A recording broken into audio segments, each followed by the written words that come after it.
자, 전표관리 및 결산관리의 이제 8번째 챕터입니다. 이걸 뭐 우리가 재무회계라고 하는 우리 과목이죠.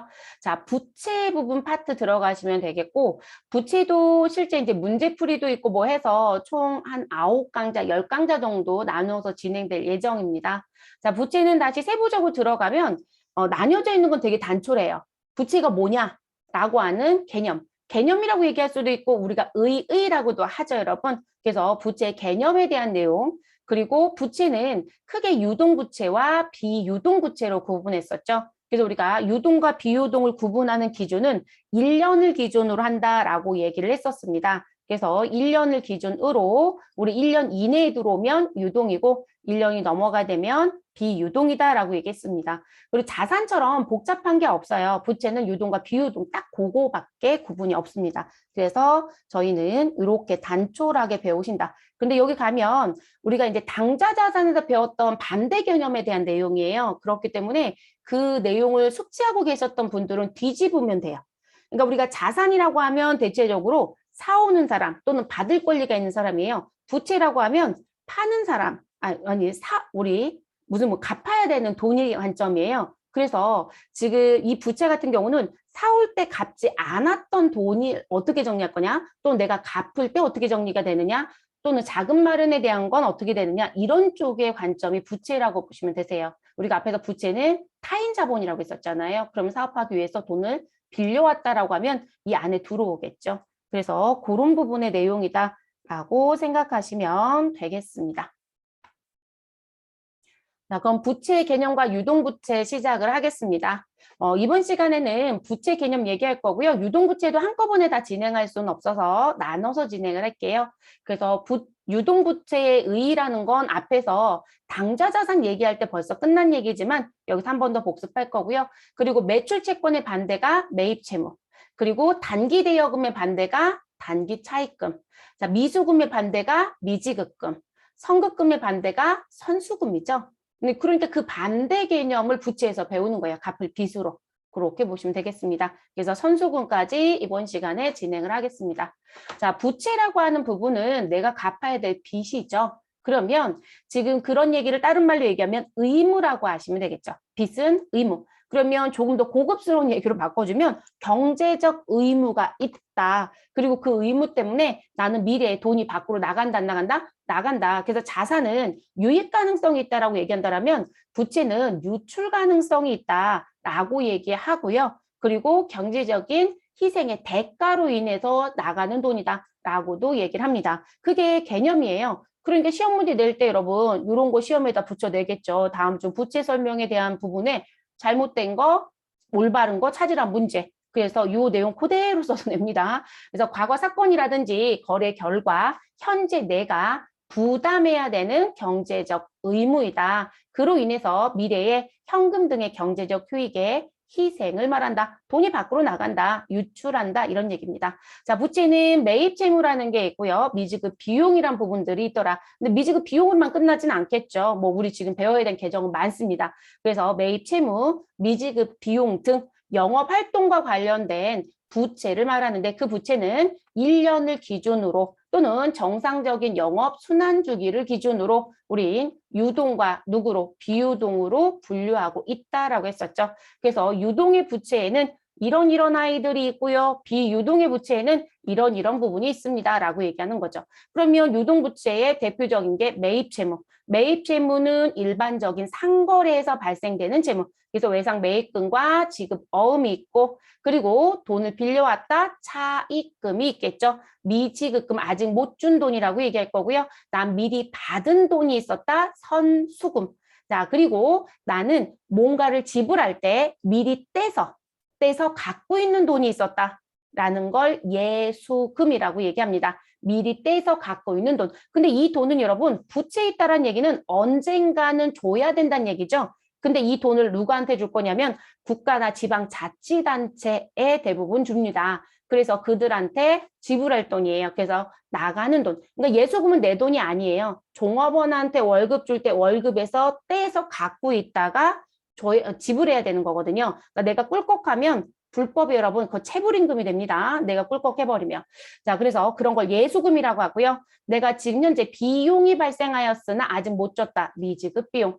자, 내가 지금 세금을 내야 되는데 아직 안 냈다. 미지급 세금. 대체적으로 낼 시기가 안 됐었겠죠. 근데 이 미지급 세금은 다른 말로 단기 법인세 부채라고도 얘기할 수 있습니다.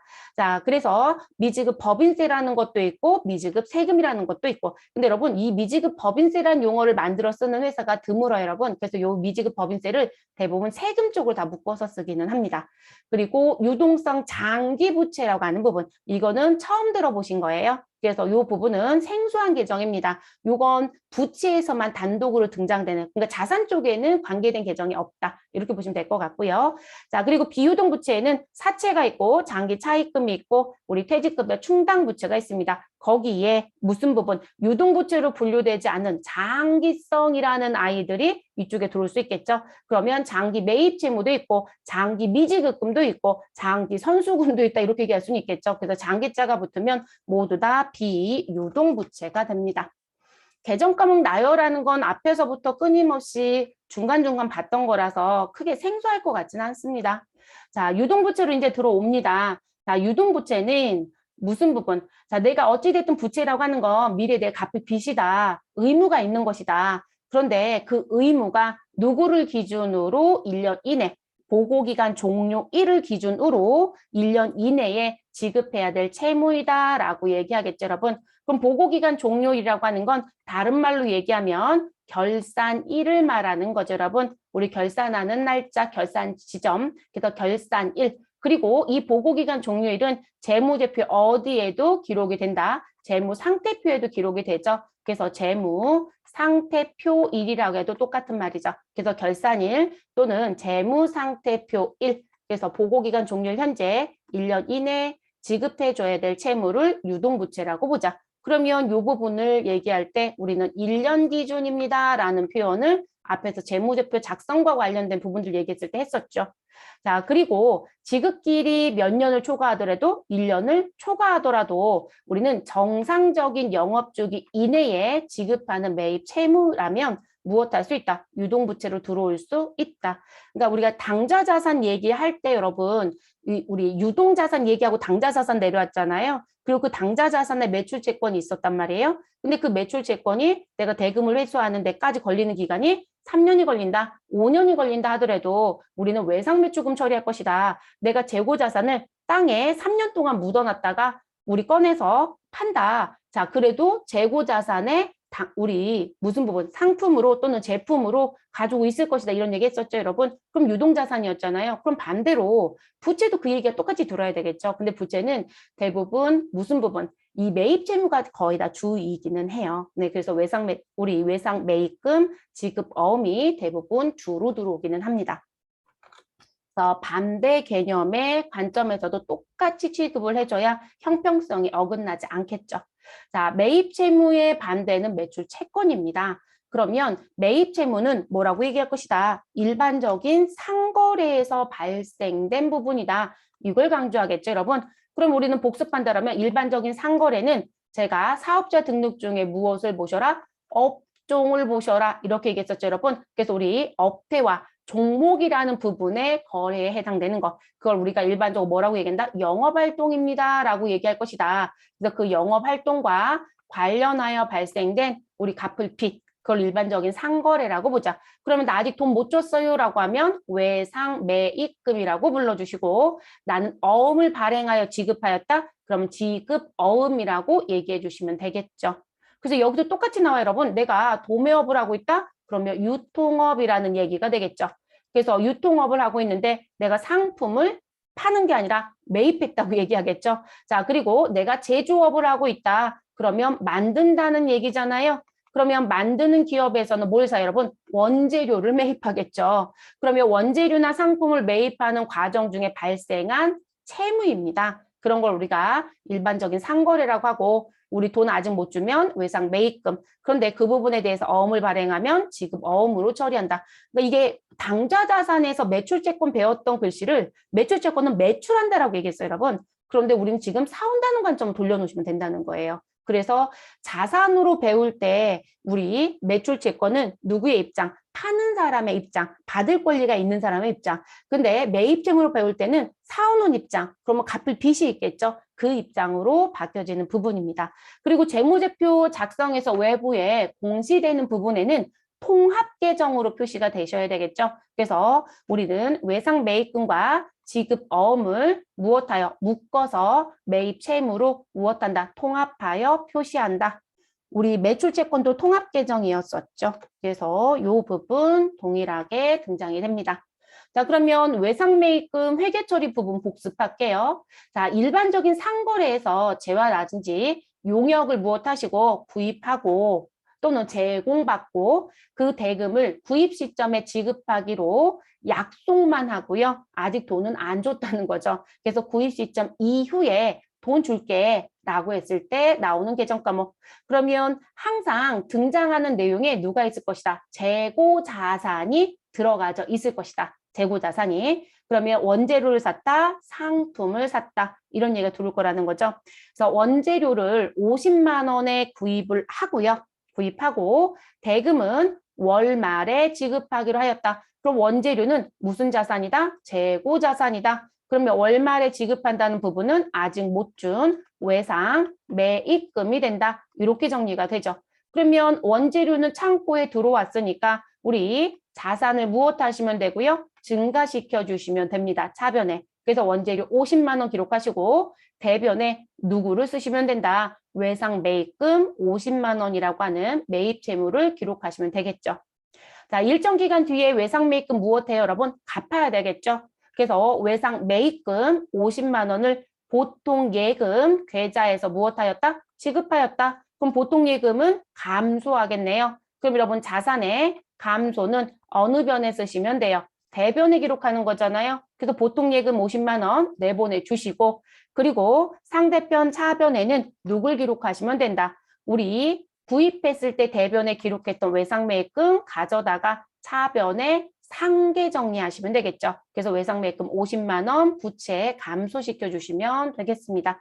이 패턴이 끊임없이 돌아가는 거예요, 여러분. 끊임없이. 그래서 저희가 이 매출채권과 매입채무가 실제 회사 입장에서 재고자산이 있다라면 계속 생기는 거래거든요. 근데 우리는 이렇게 외상으로도 사오지만 일부는 현금 주고 일부는 예금해서 주고 일부는 어음도 발행해서 줬다. 막 이렇게 문제를 내요.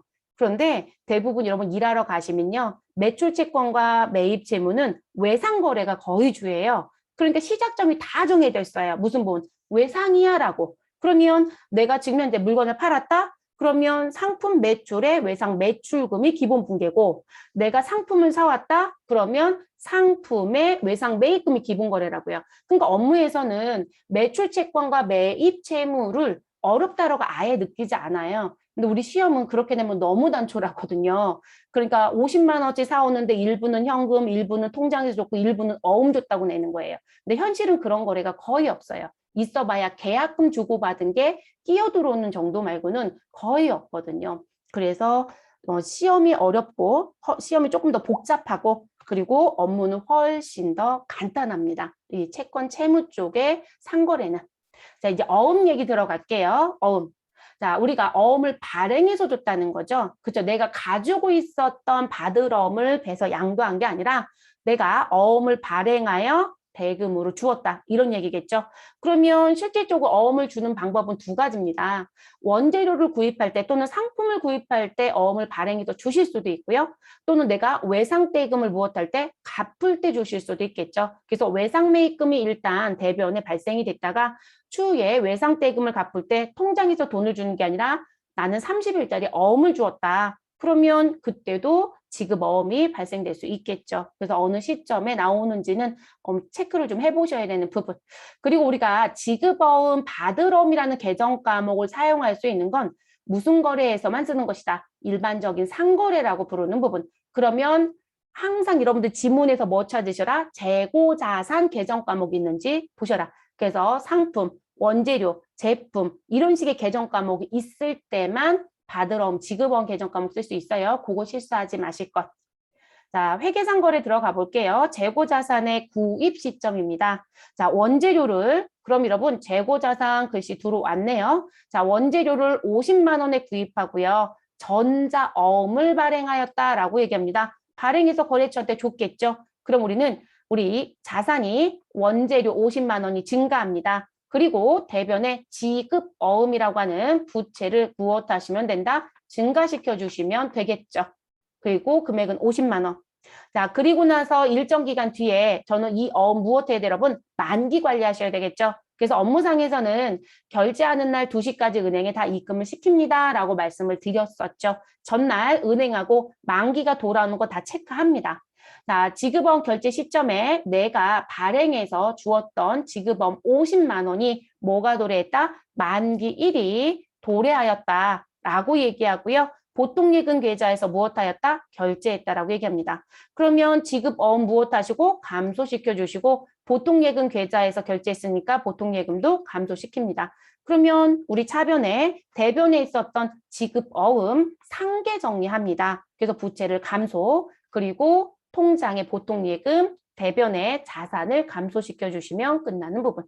이게 앞에 당좌 자산에서 했던 부분이라서 이론 분계는 어렵다고 안 느끼실 거예요. 근데 그쪽에서 워낙에 많은 얘기들을 하고 들어와서. 그리고 재고자산 때도 이 내용을 봤었거든요. 그래서 이제 그냥 복습으로 보시면 됩니다. 자, 팁박스는 시험에서 정말 끊임없이 미친 듯이 모든 시험에서 내는 부분이에요. 우리 앞에 유형자산도 풀어봤고 재고자산도 풀어봤고 당자도 풀어봤고 투자도 풀어봤지만 각각 곳곳마다 다 뭐 나와요, 여러분? 어음을 발행했다, 어음을 받았다는 얘기가 자꾸 나오잖아요. 그런데 상거래였을 때만 계정쓰라는 거 계속 강조하잖아요. 그게 실제 시험에 되는 포인트예요. 그러니까 어음자만 들어오면 자꾸 지급어음, 받으러음을 쓰니까 아예 틀리라고 함정판 문제. 그래서 지금 팁박스의 내용 반드시 기억하고 들어갑니다.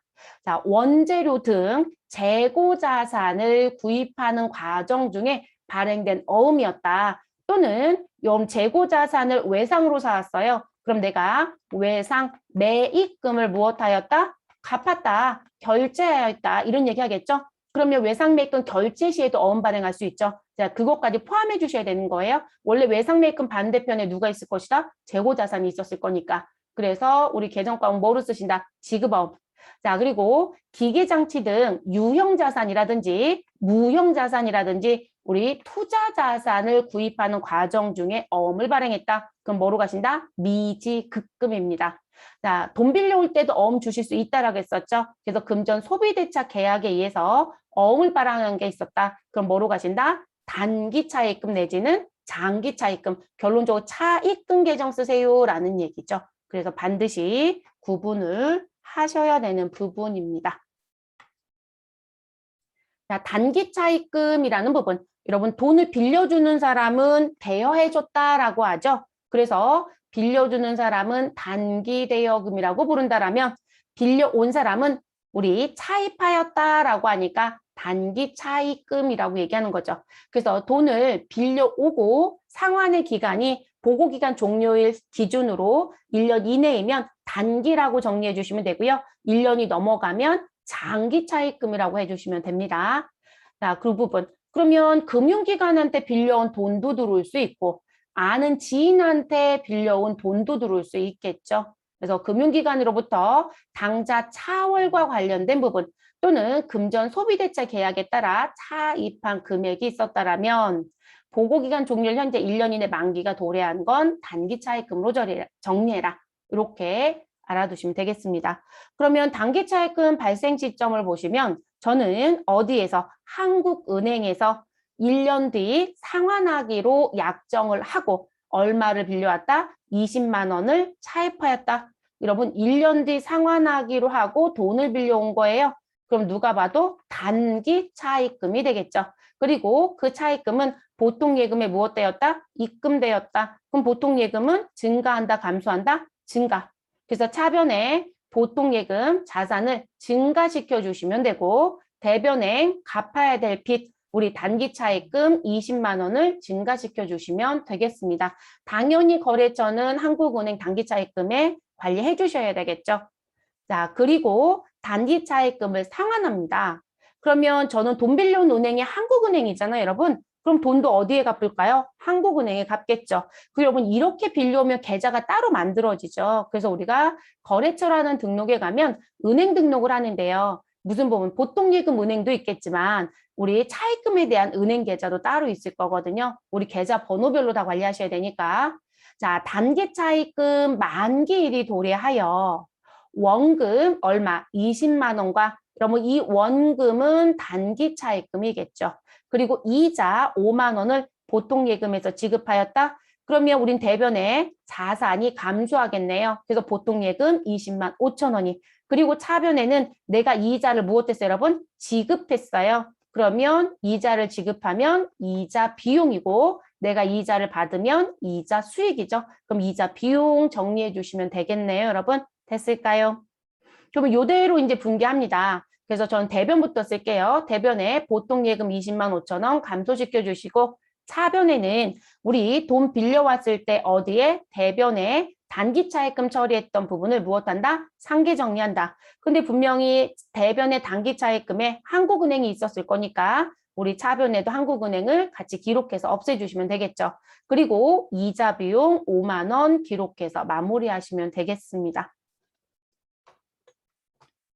그러면 단기 차입금도 정리가 끝났다라고 보시면 되겠습니다.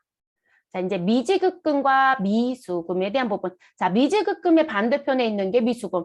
그럼 여러분 미지급금, 미수금은 무슨 거래? 상거래 이외 거래에서 아직 못 받은 돈, 아직 안 준 돈의 관점이겠죠? 그러면 상거래 이외 거래라고 했으니까 재고자산을 뺀 거. 그럼 유형자산, 무형자산, 투자자산이겠죠? 그래서 그 자산에서 발생한 채무이다, 갚을 빚이다, 아직 못 준 돈이다 라고 보시면 됩니다. 그리고 이게 여러분 재밌는 게 뭐냐면 미수금에서는 그럴 일이 별로 없어요. 미수금은 너 무형자산을 팔았어? 유형자산을 팔았어? 또는 투자자산을 팔았어? 근데 돈 아직 못 받았어? 이렇게로 끝나요. 근데 미지급금은요. 유형자산, 무형자산 말고도요. 누가 들어올까 여러분? 나는 비용이 발생했어 라는 부분도 생각보다 많이 들어요. 그럼 비용이 발생하였으나 나는 아직 돈을 주었다 못 주었다? 아이 못 주었어요 라고 하는 거죠. 그러면 우리는 차변에 비용 발생을 기록하겠죠 여러분. 그리고 상대편 대변엔 뭐라고 쓰시면 될까요? 아 미지급금이요 이렇게 얘기하시면 되겠죠. 그래서 이렇게 정리하시면 됩니다. 보편적으로 여러분 비용이 발생했다, 운반비가 발생했다 그러면 차변에 운반비 돈 아직 안 줬다 그럼 대변에 미지급금 그리고 일정 기간에 돈을 주면 미지급금 상계 정리를 해요. 그게 보편적이에요. 근데 지금 세무세 문제가 아주 이상하게 돌아가는 게 있어요. 자, 뭐가 나오냐면 아 나는 지금 현재 차변에 비품을 사가지고 왔다 이렇게 얘기를 합니다. 그런데 비품을 구입할 때요. 비품을 구입하는데 비품의 가격은 현재 1,000이고요. 그리고 유의 부분에 운반비가 발생했대요. 네, 운반비가. 그러면 지금 이 비품을 사는 과정 중에 발생된 운반비는 뭐로 들어가야 돼요, 여러분? 취득 원가로 가야 되겠죠. 이건 고민거리가 없어요. 그래서 나는 지금 100이었다. 이렇게 냈을 때는 저는 차변의 비품의 금액은 얼마로 쓰고 끝낼 것이다. 우리 1,100이라고 쓰고 끝내면 되겠죠. 그쵸? 그러니까 이런 거는 고민 안 하거든요. 그런데 이런 문제가 나오더라는 거예요. 자, 거래가 따로따로라고 얘기할게요. 거래가 따로따로. 자, 그래서 지금 나는 5월 10일에는 비품을 구입을 했다라고 얘기를 합니다. 비품을 구입했다. 자, 그리고 그 비품 구입한 걸 무슨 결제했다? 카드 결제했다라고 제가 얘기할게요. 카드 결제. 자, 카드 결제를 했고요. 그리고 그 금액이 얼마냐고 물어봤더니 저희는 1,000이라고 얘기를 할게요. 1,000. 자, 그럼 여러분 회계 처리 어떻게 해야 될까요? 우리가 일반적으로 신용카드 결제를 하면 돈이 바로 나가나요? 그렇지 않죠. 우리 신용카드는 일정 기간 동안 사용한 걸 일정 기간 뒤에 갚죠. 그래서 실제 쓰는 시점에서는 돈이 나가지 않아요. 갚을 빚이 생기는 거죠. 그러면 이 부분 분개하시라고 하면 여러분은 어떻게 하실 거다? 나는 차변에 자산이 생겼습니다. 누가요? 비품이 생겼고요. 그 비품의 가격은 얼마이다? 1,000이다 라고 얘기하겠죠. 그리고 상대편 대변에는 뭐라고 쓰시면 될까요? 나 아직 못 준 돈이 있어요. 미지급 금이라고 쓸 거거든요. 그 금액은 1,000입니다 라고 쓸 겁니다. 자, 이렇게 쓰고요. 근데 제가 5월 15일 날 또 다른 카드 결제가 생겼다고 합니다. 그래서 15일 날은 회식을 좀 했답니다. 직원들과. 그래서 회식비가 발생했고요. 그 회식비를 누구로 결제했다? 카드 결제했다. 이렇게 얘기를 합니다. 그리고 그 회식비는 100이라고 가정을 세워볼게요. 나 그럼요, 여러분 이것도 회계 처리해야 되잖아요. 그러면 차변에 뭐라고 쓸까요? 우리는 차변에 쓸 때 이 부분은 회식비였으니까 거래처 접대 안 했잖아요, 여러분. 복리를 위해서 쓴 돈이죠. 그럼 복리 후생비라고 쓰겠죠. 거래처를 위해서 쓴 돈이면 접대비라고 쓸 거고요. 그래서 복리 후생비 100이라고 씁니다. 그런데 카드 대금은 뒤에 나갈 거란 말이에요. 그럼 여러분 대변에 뭐라고 쓰실 거예요? 대변에. 자, 대변에 보편적으로 미지급금을 씁니다. 미지급금 얼마? 100을 쓰거든요. 그런데 이게 답이 최근 들어서 이의제기가 있어서 그렇게 공지한다고 얘기는 해요. 주최 측에서는. 무슨 부분? 아니, 카드로 사용한 저 회식비 100은 나가는 시점이 아직 결제가 되는 시점이 도래하지 않은 것뿐인 거지. 내가 갚아야 될 빚이잖아요. 왜냐하면 미지급 비용이 그런 의미거든요. 비용은 발생했지만 아직 결제하는 시점이 도래하지 않아서 갚을 빚이 있다라는 걸 표현할 때 쓰는 게 미지급 비용이에요. 그러니까 이 미지급 비용 반대편은 항상 비용 계정이 있는 거거든요. 이게 그게 원래 계정 과목의 정의예요. 회계에서 주장하는. 그러다 보니까 그걸 이의제기를 한 거죠. 그랬더니 답이 이렇게 올라옵니다. 미지급금 100이라는 1차 답안에 여기 답이 다시 올라옵니다. 또는 뭐라고 정리해도 미지급 비용이라고 회계 처리를 해도 맞습니다. 라고 해서 복수 답안이 올라옵니다. 그럼 여러분 생각해 보세요. 저 신용카드, 국민카드 하나 썼어요. 근데 5월 10일 날은 비품 샀고요. 그리고 5월 15일 날은 회식비 결제했어요. 그러면 저는 지금 그 원리대로 간다라고 하면 저는 신용카드 한 장을 가지고 계정 과목 대변에 2개 써야 된다는 거죠. 그러면 저는 일정 기간 뒤에 카드 댁은 갚을 거잖아요, 여러분. 그러면 지금 위에 보이는 것처럼 대변에 있었던 미지급금이 차변에 와서 상계할 건데 지금 저는 이 미지급 비용으로 처리하고 있었다라고 하면 계정 과목이 2개 생겨야 되는 거예요. 미지급금 하나와 미지급 비용이라는 거 하나가 더 있어서 저는 카드 댁은 결제할 때마다 자산은 미지급금 쓰고 우리 비용은 미지급 비용 써서 우린 상계 정리를 그렇게 하겠다? 어떤 실무자가 이걸 하고 있어요? 안 해요. 무슨지 아시겠죠? 그래서 지금 답안에서는 그 이의제기 반박 방법이 없는 거예요. 그래서 지금 여러분들이 아마 시험 보신 분들은 더더구나 아실 거예요. 답이 자꾸 2개 올라온다는 걸. 그래서 미지급금 또는 미지급 비용. 근데 저희는 신용카드와 관련된 구입 과정에서 우리 돈을 갚아야 되는 카드 대금 생겼다. 저희는 다 무조건 미지급금으로 가겠습니다. 상거래 이외 거래는 자산을 샀어도 미지급금, 비용이 발생했어도 미지급금, 실무자들도 이렇게 구분해서 안 씁니다. 미지급금을 씁니다. 무슨지 아시겠죠? 근데 저희 회사는 미지급 비용 쓰던데요? 그럼 맞춰가세요. 문제가 될 거는 없으니까. 근데 자산을 미지급 비용 쓰는 건 말도 안 되는 붕괴가 되는 거죠. 근데 그렇다고 해서 유동부채가 달라지는 건 아니지만 적정성을 따져봤을 때는 맞지 않는 거죠. 그래서 실무자들은 미지급 비용 계정을 결산할 때 말고는 안 쓰려고 합니다. 기준이 잘 안 써요. 무슨지 아시겠죠? 근데 시험은 이게 지금 답안으로 나오고 있다는 거. AT는 미지급 비용 답안 공지 안 합니다. 네, AT는 지금 카드 결제가 있었다. 근데 비품 샀다. 회식비가 있다. 접대비가 있다. 모두 다 대변의 답은 뭐다? 미지급금. 카드 댁은 갚았다. 미지급금 상계. 됐어요? 네, 업무처럼 그냥 내고 있어요. 그래서 이건 시험에서도 나오는 게 있어서 제가 설명을 여기서 안 드리면 뒤에 가서 또 논란이 될 것 같아서 말씀을 드렸습니다. 문제 풀 때 또 말씀은 드릴게요. 네, 이게 뭐 세무 2급이든 회계 1급이든 세무 2급이든 뭐 세무 1급이든 다 나오는 문제거든요. 근데 그게 지금 약간 특이한 문제가 돼버렸어요. 특이한 문제가 돼버려서 말씀을 좀 드렸습니다. 자, 그럼 다시 돌아올게요. 회계상고를 보겠습니다. 투자자산, 유형자산, 무형자산을 무엇하였다? 구입하였다.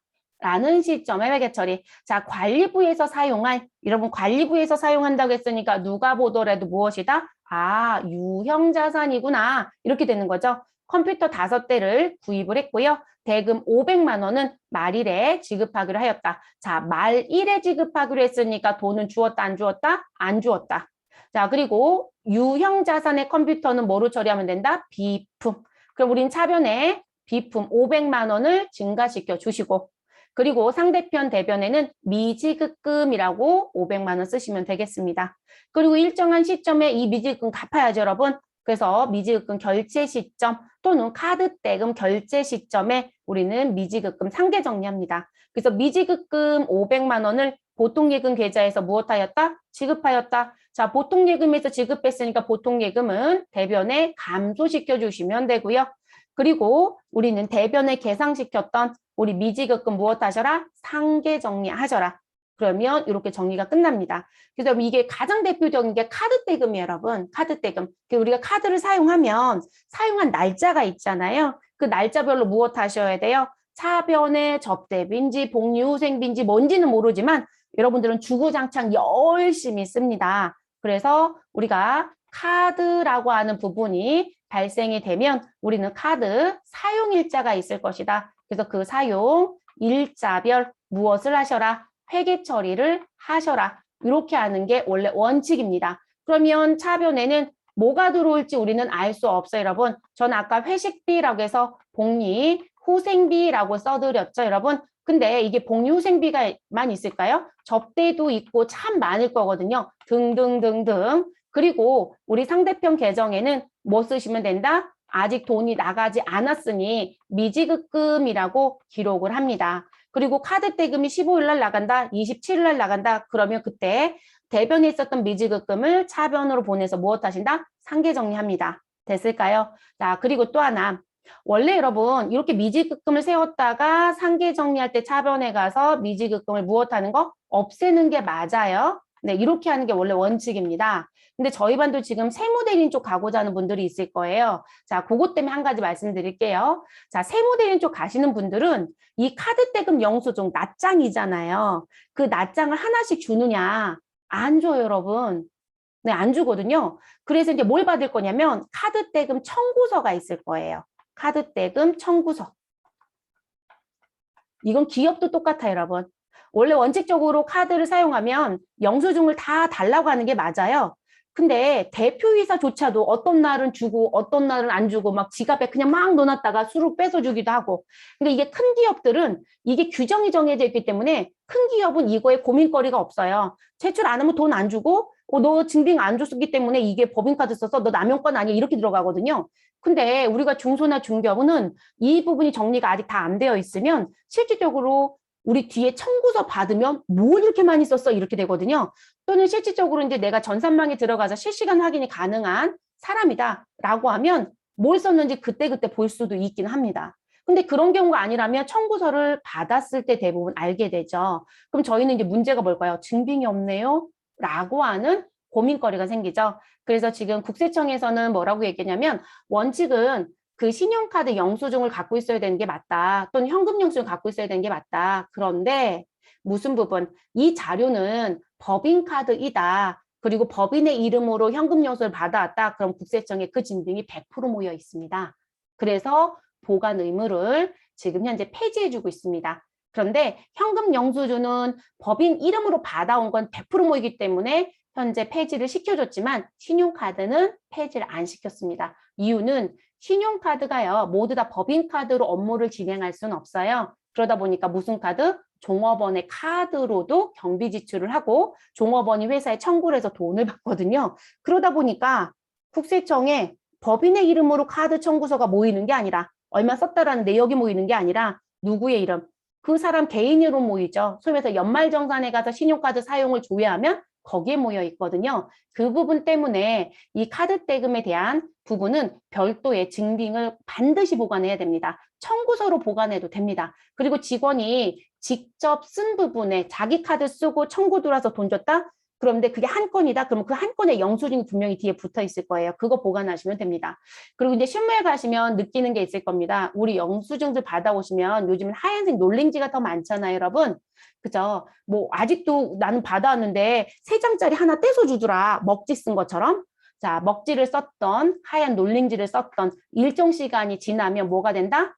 휘발성이죠. 다 날아가서 여러분 백지로 바뀌어요. 그래서 이제 그것 때문에 그걸 카피를 뜨라는 회사가 아직도 있더라고요. 제가 분명히 말씀드렸죠. 현금 영수증 보관 의무 폐지예요. 그럼 결제 받을 때만 보이면 되고요. 국세청에 들어가면 지출 증빙용 현금 영수증 모여 있는 자료가 있습니다. 그거 엑셀로 다 내려받을 수 있거든요. 그거 내려받아서 그거 그냥 보관시켜 놓으시면 돼요. 네, 그거 보관시켜 놓으시면 되고요. 근데 그거 복사 떠서 이게 휘발성이니까 복사를 떠서 그걸 또 잘라서 뒤에 붙이고 있다고요. 너무 일 많이 하는 거예요. 근데 회사 규정이 우린 그래요. 그건 못 바꿀 거예요. 내가 경력자라면 내가 없앨 수 있겠죠. 내부적으로 결정을 내려서. 근데 내가 신입으로 들어갔다 그럼 뜯어 고칠 수 없을 거예요. 한동안은 복사를 떠야 될 겁니다. 네, 방법은 없는 상황이라서. 그래서 그 부분 알아두셨으면 해서 말씀을 드렸고, 그리고 카드대금 청구서 보관하시면 뭐가 된다? 아, 증빙 갖고 있구나. 이렇게 인정이 됩니다.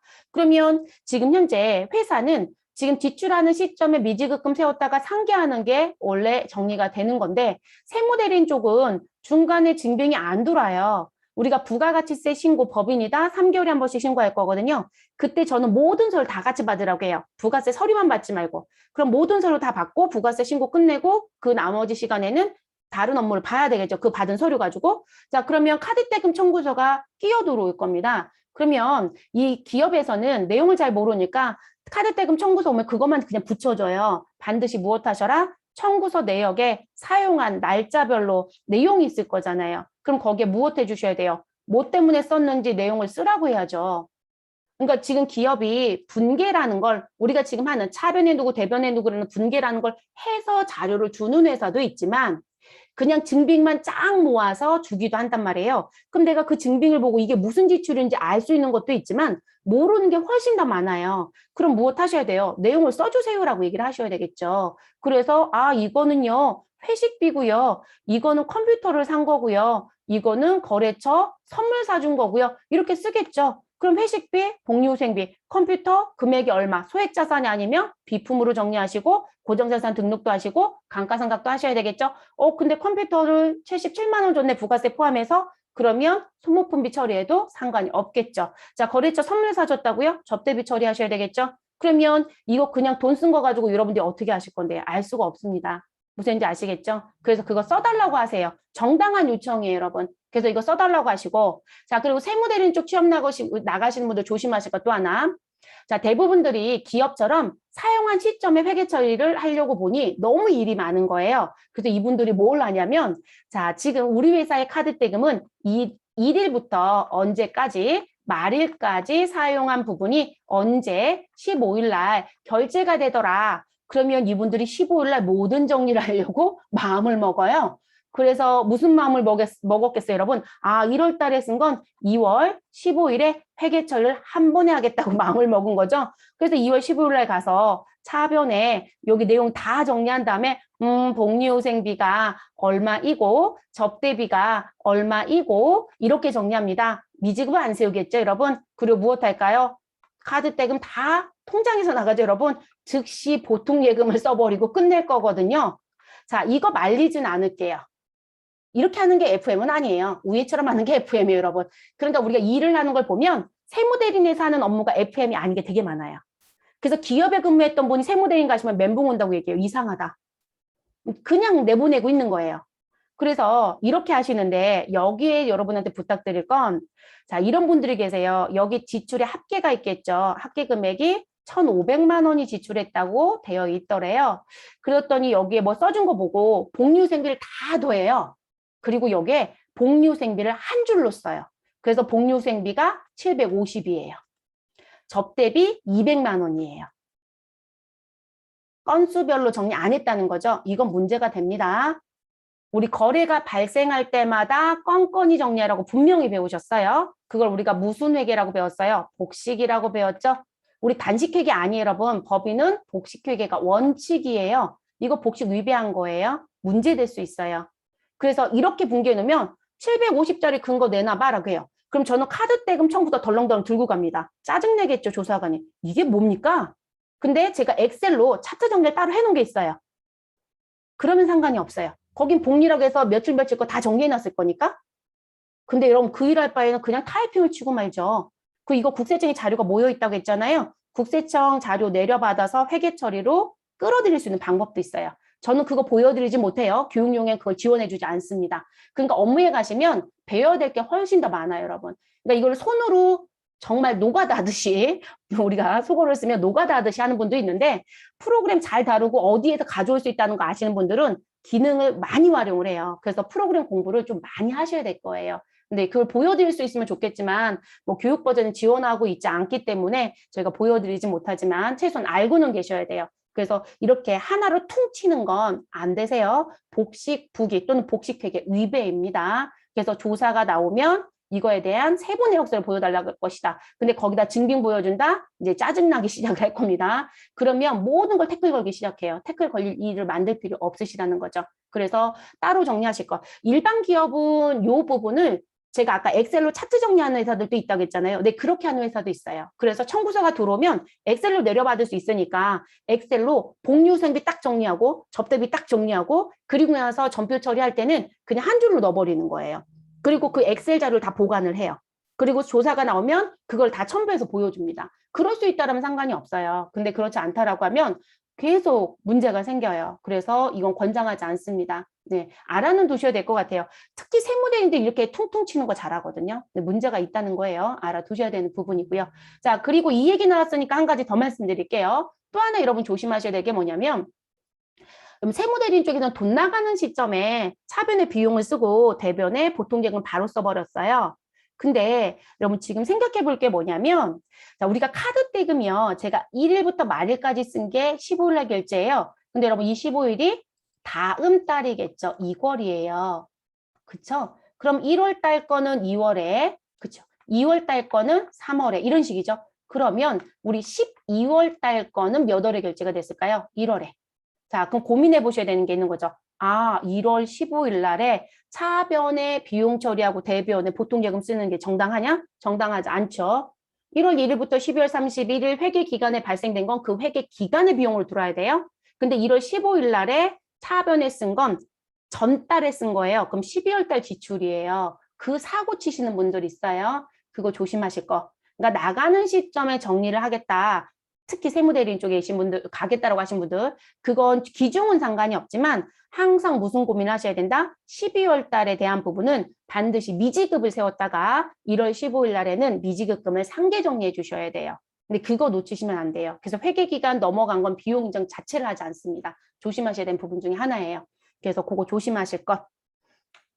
그래서 미지급금으로 세우시든 미지급 비용으로 세우시든 큰 문제는 없지만 알아는 두셔야 되는 부분이어서 말씀드렸습니다. 시험은 이렇게 복잡하게 안 내요. 그냥 딱 요 수준입니다. 자, 그 다음 선수금과 선급금. 여러분 미리 받은 돈이 있다는 얘기죠. 네, 또는 미리 준 돈이 있다. 그래서 내가 미리 준 돈이 있으면 내가 받을 권리가 생기는 거니까 선급금이라는 자산 처리했겠죠.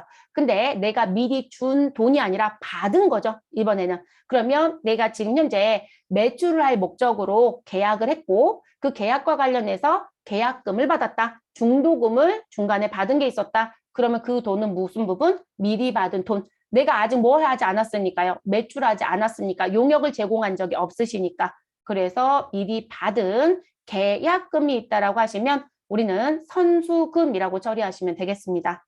자, 회계 처리 관련된 부분 보시면 계약금 수령 시점에 제품을 판 거에 대한 계약 얘기가 등장하죠. 자, 제품을 1,000만 원에 무엇하겠다? 매출하겠다. 그래서 제품 매출과 관련된 계약을 하고 자, 1,000만 원에 대한 부분에 계약금 몇 프로? 10%. 그러면 여러분 100만 원이겠네요. 그래서 이 100만 원을 보통예금 통장으로 무엇하였다? 입금받았다. 만약에 여러분 계약만 하고 끝났다라고 하면 회계상 처리가 나올 게 없어요. 근데 우리는 계약금을 받았다라고 했으니까 회계상 처리가 나오는 거죠. 그럼 보통예금 통장은 잔고가 증가합니다. 그래서 차변에 보통예금 100만 원이라고 기록해 주시고요. 그리고 대변엔 선수금이라고 해서 100만 원 기록해 주시면 되겠죠. 그리고 일정 기간 뒤에 이 매출 계약했던 1,000만 원의 매출이 일어나겠죠, 여러분. 그럼 우리는 매출하는 시점에 무엇 하셔라? 선수금을 상계 정리하셔라. 그렇게 알아두시면 되겠죠. 자, 그러면 제품을 1,000만 원에 매출을 하고요. 자, 미리 받은 계약금 100만 원을 제외하고 잔액은 월말에 지급받기로 하였다. 자, 여러분, 잔액은 월말에 지급받는데요. 얼마의 잔액? 900만 원에 대한 돈. 근데 여러분, 지금 저는 뭘 팔았어요? 제품을 팔았죠. 상거래이네요. 그러면 이 부분은 무슨 글씨로 쓴다? 외상, 외상 매출금이라고 하는 계정 과목 써주시면 되겠죠. 자, 그렇게 정리하고요. 그리고 제품을 매출하기로 하고 미리 받은 계약금이라는 글씨가 있으니까 우리는 마음속에 무슨 부분? 아, 선수금이 있었구나 라는 부분. 그리고 지금 저희는 100만 원이라는 금액을 보여줬잖아요, 여러분. 근데 이건 시험에서 나올 때요. 100만 원을 주는 출제자도 있고요. 아예 안 주고 뭐라고 얘기하냐면 이렇게 얘기합니다. 4월 5일에 받은 계약금이 있습니다. 받은 계약금이 있다. 이렇게 줍니다. 그럼 금액은 안 준 거예요. 그리고 잔액은 아직 못 받았다. 뒤에 받기로 했다. 이렇게 줍니다. 그럼 여러분은 4월 5일에 거래를 무엇 하셔야 돼요? 확인하셔야 되겠죠? 그래서 일반 전표 입력이라는 메뉴에 가서 4월 5일에 거래를 확인해서 선수금의 금액을 파악해 오셔야 돼요. 실제 업무도 그렇게 돌아가요, 여러분. 그리고 대부분들이 이런 거래가 발생이 되면 이걸 담당하는 직원들이 계약금 언제 받았던 거 있다라고 써줘요. 그래서 이제 그런 부분이고 이런 얘기 하거든요. 그러면 매출이 발생되는 시점에 그 계약금 받았던 거 확인하셔서 상계 정리까지 하셔야 되는 부분. 그래서 우리가 거래처 원장을 확인하시거나 또는 전표 처리된 부분을 확인해서 금액을 찾아야 됩니다. 네, 써주면 더 좋고요. 시험에선 써주면 더 편안하게 내는 부분입니다. 그럼 이제 정리하러 가겠습니다. 우린 대변에 수익의 발생이죠. 여러분 매출이 일어났으니까. 그래서 대변에 수익의 발생인 제품 매출 1,000만 원을 기록해 주시고요. 그리고 미리 받았던 계약금, 대변에 있었던 선수금 상계 정리합니다. 그리고 아직 못 받은 상거래에 해당되는 외상 매출금 900만 원을 차변에 올려주시면 되겠죠. 이렇게 해서 처리가 끝납니다. 대체적으로 여러분 우리가 이 계약금 얘기를 들어가서 보면 선급금은 주는 문제가 꽤 있거든요. 근데 선수금은 받는 문제보다요. 받았다. 그리고 나 매출했어. 회계 처리 한번 해볼래? 라고 얘기하는 문제가 훨씬 더 많아요. 좀 특이하기는 해요. 네, 시험 출제자들의 의도에 맞춰서 문제가 나오는 거라서 근데 항상 비율을 따져보면 선급금에 대한 건 주는 문제도 꽤 많더라. 근데 선수금은 우리 이 계약금 수령 시점의 문제보다는 매출 시점에 선수금 상계하는 문제가 훨씬 더 많이 내고 있는 추세라는 거죠. 그래서 이렇게 정리된다는 거. 그러면 저희 부채와 관련된 부분 중에 유동부채 부분은 지금 어디까지? 교재 118페이지에 있는 선수금, 선급금까지는 정리가 끝난 거예요, 여러분. 네, 그래서 이렇게 마무리가 됐고요. 다음 시간에는 예수금이라는 것부터 시작을 해서 미지급 배당금까지 진행을 해보도록 하겠습니다.